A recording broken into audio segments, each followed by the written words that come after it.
Good morning. You can tell them good morning. Halfway through filming this vlog turned into something it was not supposed to be when the camper thing happened. So I feel like I need to catch you guys up. Roll the tapes. I decided to finally make an appointment to take the camper somewhere so the arm could actually get fixed. So I know if you guys don't know, I fixed it myself when I first got the camper back after the Camping World saga that happened. And there is just it's just not quite right, and so it is still kind of difficult to put up when I'm popping up the camper. So I made an appointment to go find somewhere to fix that, and it's all the way in Minnesota. There are not a lot of people that work on pop-ups, and I kind of wish I would have known that before I bought the pop-up, especially because it's vintage. There's just not a lot of repair shops that are down to do it, which is really annoying, because I probably have called 100. And the nice part for me is that I can go anywhere and I still am having a problem. So if you're thinking about buying a pop-up, keep that in mind. Anyways, so while that was going on, I also made a vet appointment for Pippa so we could go back to Indiana at some point and get all of her stuff done, and she needs her teeth cleaned. So we decided to do our free weekend for the KOA, buy one get one weekend down at the Badlands in South Dakota. I love the Badlands around Wall, but I'd never been to the actual Badlands National Park. So we went and stayed down there and then drove through the park afterwards.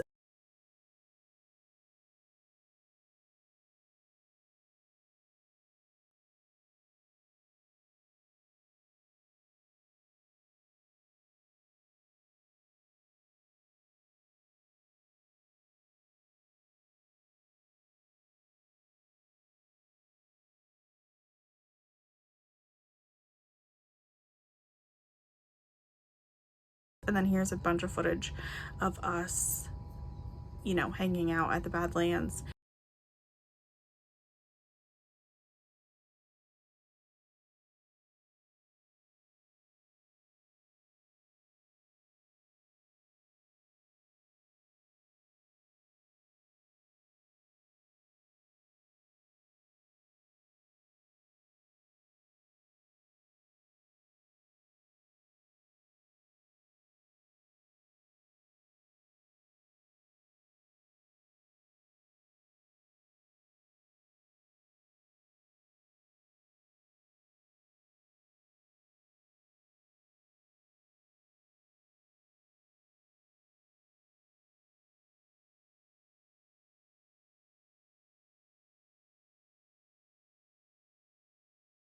And I have that app Windy. I know that the winds get super crazy over the wall and stuff like that, and I've stayed there plenty of times with no problem, even in the pop-up.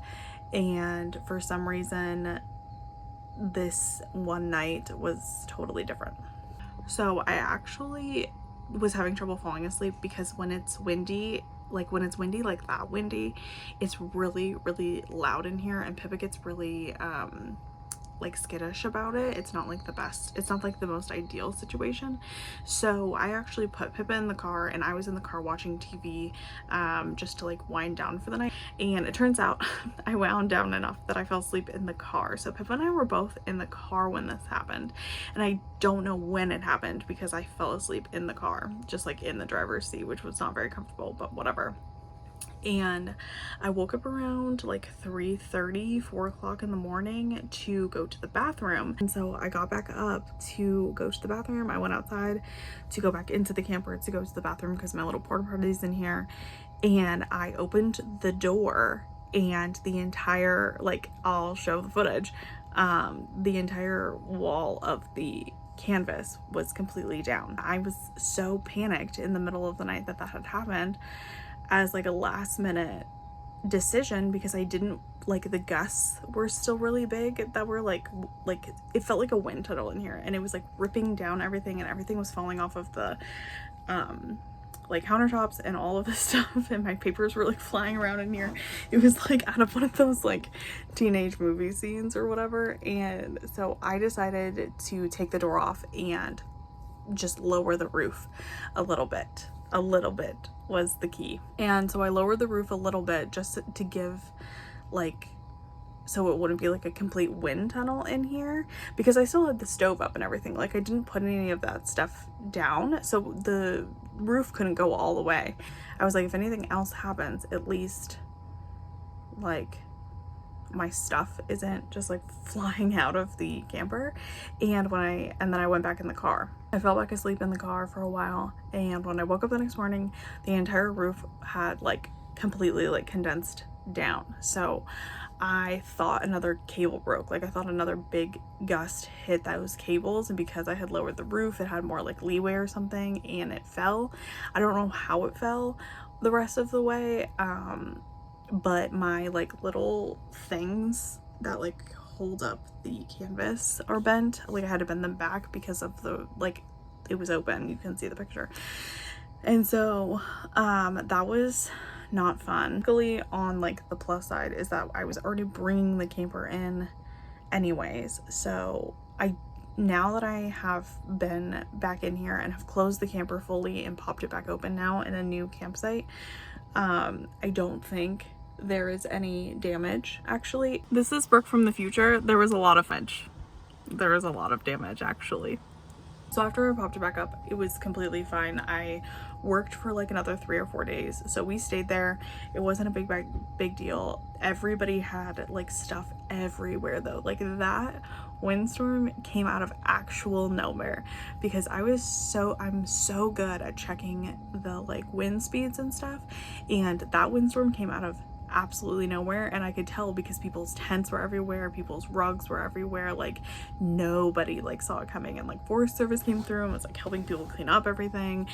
It was kind of a mess. I definitely wasn't the only one with an issue that night. It just was like the first big issue in the camper, which luckily everything in here is working, so it wasn't that big of an issue. It just was kind of like, it was a little jarring, I guess. Yeah, me from the future.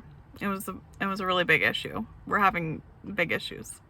Because I decided instead of staying at hotels or whatever while the camper is being worked on, I'm just going to travel in the car and move back into the car. So I'll show you guys how I'm setting it up then. And then, so we decided to break up the trip because I'm going from Wall to basically Minneapolis. And so that's kind of a long drive. It's only like 8 hours, but in the camper obviously it takes longer because I can't drive the speed limit. So we decided to break it up at this campsite. So now we're like catching up to this shower. And so we left Wall. I totally forgot about the time change, because one of the things I needed to do was go get my mail in Sioux Falls before they closed. So Dakota Post, which is where I have my mail, and I'll like put the little explanation of why my mail and like my address is in South Dakota, but they close at 5 and we got there at like 4:50 because I messed up the time change. I needed to mostly just get my parks pass for South Dakota, because I have a yearly annual pass because it's only like $35 or something, and I needed the sticker to put on my window to stay here. So it's another hour from Sioux Falls to here, and so we had like literally an hour before the sun went down. And I don't know what's up with this campsite in this camping area, but I had the worst night's sleep of my life. It is like haunted, or something is haunting me specifically, but I don't think so because I haven't had a problem anywhere else recently. I used to find paranormal activity used to happen to me a lot in Arizona, which is like makes sense, I guess for some people, but to me it seems like a hot spot. And I'm just like randomly at this lake in South Dakota, and I had sleep paralysis all night. And if you've never had sleep paralysis, I don't wish it on my worst enemy, because I have not had it since I lived in my old haunted apartment in Indiana.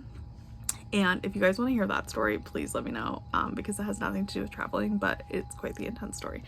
So I'm no stranger to paranormal activity, but I wasn't expecting it And so Pippa and I didn't sleep at all last night.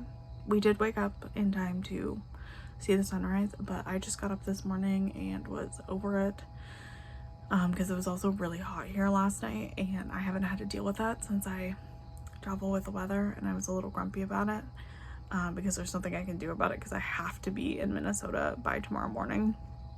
So I got up and showered, tried to reset for the day, and now I have to go through the camper and clean out everything I'm gonna need for the next like week to week and a half. They said they're only gonna keep it a week, they promised me, but I'm preparing for a little bit longer just in case, and then close it up for the last time because we are going to stay at a Love's truck stop tonight, and I'm not even gonna pop up the camper. I'm just gonna sleep in the car because my appointment tomorrow morning is early. But yeah, that's the update. That's everything that's going into this vlog, I'm pretty sure. This vlog was just supposed to be like scenic driving across South Dakota and then into Minnesota, and it turned into like camper collapse and like haunted campsites in the middle. So I don't know what's happening here, but we will see what happens next. Hello guys. Oh, look at this angle. This is very reminiscent of the car living days. Anyways, I just dropped the camper off at the repair place. They seem very highly motivated as compared to last time. They seem very optimistic that it will be fixed in less than a week. I am just going to stay in the car until it's done. I'm outside of Minneapolis, and so I have not city camped in so long that I don't know what I'm gonna do with myself. We slept last night obviously at that Love's. After we showered and everything, I just, you know, watched TV and went to bed. I slept in the car. I just slept in the back seat. I'll show you guys like how I do that in another vlog because I'm gonna stay in the car while the camper is being fixed instead of doing hotels and stuff because I already know how to car camp, so why not? I just haven't done any city camping in a really long time, so we're just gonna have to see how that goes. I was gonna take like a longer trip to Lake Michigan or to go up to Wisconsin and go to a lake or something, and they said that it should be done in a couple days instead of like a full 2 weeks. All right, I finally have to interrupt and tell you guys the rest of the story. So this is future Brooke. I'm also not in my Honda, so you guys can get to the next video for that one because this one's already too long. My whole life like fell apart as soon as I dropped off that camper. When I say my whole life fell apart, my whole life fell apart. So I spent like 2 days just hanging out. Pip and I went to the park. We did all this fun stuff. And then my car wouldn't start, my Honda CRV, but I'm going to tell the whole car story in the car video, and that will be posted my next video that I'm posting. But this all happened on the same day, so I have to separate it because it's too much to put into one long vlog. So stick around for that, I guess. So anyways, after I had that day dealing with the Honda stuff, I was sitting somewhere trying to figure out the Honda stuff, and I got a call from the camper people. The camper people said that the camper is totaled. So he asked me how much I was willing to spend on it, and I said I wasn't willing to spend more money than I had paid for the camper, which was $1,500. And he said, okay, if you paid $1,500, it's completely totaled. We cannot fix it for $1,500. He was like, once we pulled everything apart, he was like, that windstorm totaled the camper. It had stripped all the bolts, so the actual roof wasn't even attached to the lift system anymore. He said the safety latches had broken, so it could just unravel at any time and collapse, which is what he thinks happened because a cable didn't break, but it did unwind and collapse down then. And he said the only reason it opened back up and was fine, it was because I was so used to putting it up and it being difficult. I just didn't notice it. And he was like, honestly, that last night you stayed in it, you shouldn't have, because if you didn't have that 2x4 in there, it would have collapsed again while you guys were sleeping. So I like sobbed on the phone and we talked about it, and I left it there so I could handle the Honda stuff, because I told him everything that was going on with that. And he was like, okay, just leave it here until you have the car settled and then you can come pick it up. Or he was like, we have somebody here that will buy it from you if you don't want to take it and store it and try to, you know, do it yourself. And I said, that's fine. So I took my like title in and sold it back to the camper people, so I'm not even taking it with me, and I just got all of my stuff out, and we're headed now back to Wyoming to go to my storage unit.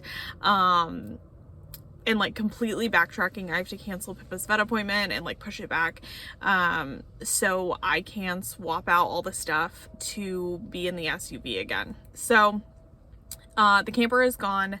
I am not going to get another camper. This was a lot. This was really stressful. I will do another video on like my thoughts now that I've had the camper and lost a camper.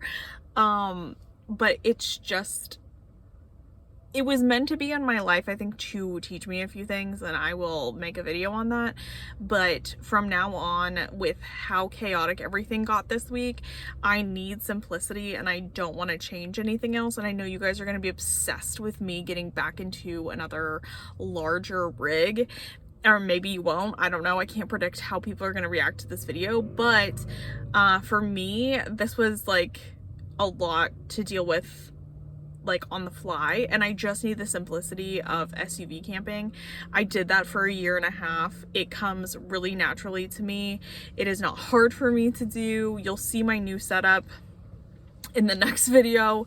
And I just want things to be as simple as possible right now. And for me, going back to what I know, as in SUV camping and like living out of the back of an SUV, is my comfort zone. I know a lot of you guys, your comfort zone is your apartment or your house or whatever. Mine is my car, and I'm just gonna go back to my car and like do things that way instead of pushing it.